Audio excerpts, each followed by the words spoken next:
nervous shock, brought about by a pistol shot fired at her father by an unknown enemy, brought on a paralysis of the lower limbs to a 22-year-old lady.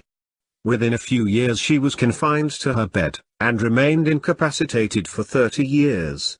During this time, she received Holy Communion daily, spent 4 or 5 hours a day in contemplation and helped those who came to her to sort out their spiritual problems.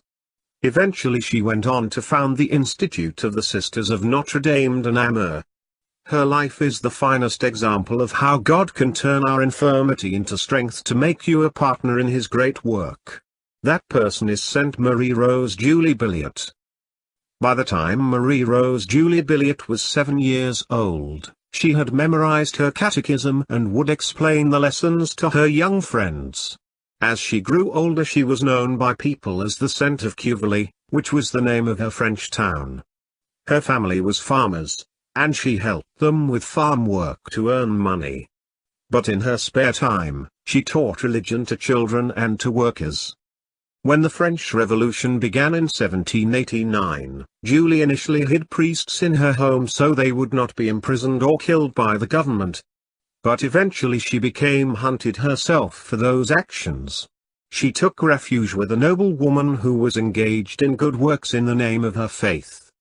By 1803 they had formed the Institute of the Sisters of Notre Dame de Namur to help poor children, particularly young girls in need of Christian education.